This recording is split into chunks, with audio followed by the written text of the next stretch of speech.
आज हम बात करने जा रहे हैं पार्वती नदी की। पार्वती नदी मध्य प्रदेश एवं राजस्थान की एक मुख्य नदी है। पार्वती नदी यमुना तंत्र बेसिन एवं बंगाल की खाड़ी में जल गिराने वाली चंबल की सहायक नदी है। पार्वती नदी का उद्गम सिद्दीकीगंज ग्राम से विंध्याचल की पहाड़ियों से होता है। यह नदी सिद्दीकीगंज से सीहोर जिले, गुना जिले में व राजगढ़ जिलों में बहती हुई राजस्थान के बारां जिले में एक जगह है जो कि छबड़ा तहसील में करैया हाट के नाम से जानी जाती है। वहां पर यह नदी बारां जिले में अर्थात राजस्थान में प्रवेश करती है। पार्वती नदी चूंकि चंबल की एक सहायक नदी है और इसकी लंबाई 471 किलोमीटर है, तो ये नदी अपने आप में चाहे अवसादों की दृष्टि से या फिर जल जीवों की दृष्टि से एक महत्वपूर्ण स्थान रखती है। पार्वती नदी की कुछ सहायक नदियां हैं जो कि अपना जल इस नदी में मिलाती है, जिनमें लहासी, बैतली, अंधेरी एवं काली नदी इत्यादि महत्वपूर्ण है। पार्वती नदी बारां जिले में बहती हुई कोयला, मांगरोल और मऊ आदि ग्रामों में बहती है। इसके अतिरिक्त पार्वती नदी की प्रमुख विशेषता यह है कि आपने कुछ दिनों या फिर 6 साल 6 महीने पहले एक करंट अफेयर्स की न्यूज पढ़ी होगी जिसके अंदर रामगढ़ क्रेटर का जिक्र किया गया था।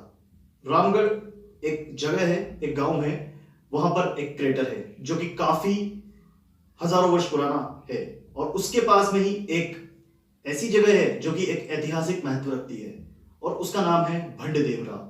भंडदेवरा को राजस्थान का मिनी खजुराहो कहा जाता है। अब आप ये तो जानते हैं कि खजुराहो मध्य प्रदेश में है और राजस्थान का खजुराहो कहां पर है? किराड़ू बाड़मेर में। उसी तरह से जैसे राजस्थान का खजुराहो किराड़ू बाड़मेर में है, तो राजस्थान का मिनी खजुराहो है बारां जिले की किशनगंज तहसील में, रामगढ़ जगह के पास में, जिसे भंडदेवरा के नाम से जाना जाता है। भंडदेवरा मैथुन आकृतियों के लिए काफी प्रसिद्ध है। अगर अभी देखा जाए तो यह काफी बुरी हालत, जर्जर हालत में है। यहीं से पास में से होकर गुजरती है पार्वती नदी।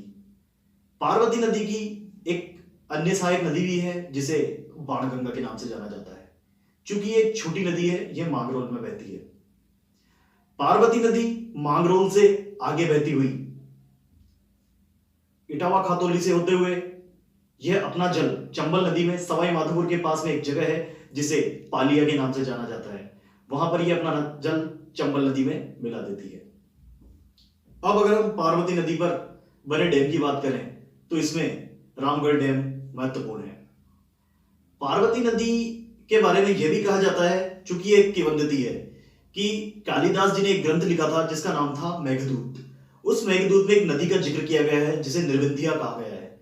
अब लोगों के अनुसार और कुछ मतों के अनुसार उस निर्विंध्या नदी को ही पार्वती नदी कहा गया है। इसके लिए एक चंबल की सहायक नदी जिसका नाम है निवाज, उसे भी शायद निर्विंध्या कहा गया है। तो हमें इस चीज में कंफ्यूज नहीं होना है। अगर कालिदास जी के मेघदूत के अनुसार निर्विंध्या जैसा कोई प्रश्न परीक्षा में आता है और वहां पे ऑप्शन सिर्फ पार्वती होता है, निवाज नहीं होता है, तो हमें पार्वती को पुट करना है। अब पार्वती नदी बंगाल की खाड़ी, यमुना तंत्र बेसिन का हिस्सा है। यह चंबल की एक महत्वपूर्ण सहायक नदी है। हमने इसकी सहायक नदियों की तो बात कर ही ली है। अब प्रतियोगी परीक्षाओं में पार्वती नदी से कई प्रश्न पूछे जाते हैं, जिसमें इसके उद्गम, इसके मुहाने से यह अपना जल चंबल नदी में कहां पर विलीन करती है, इससे संबंधित कई प्रश्न पूछे जाते हैं। सवाई माधोपुर की सीमा में पालिया ग्राम के निकट तो अपना जल चंबल में मिलाती ही है, साथ में यह बारां जिले में 10 से 15 दर्जन गांवों को सिंचाई की सुविधा भी उत्पन्न कराती है।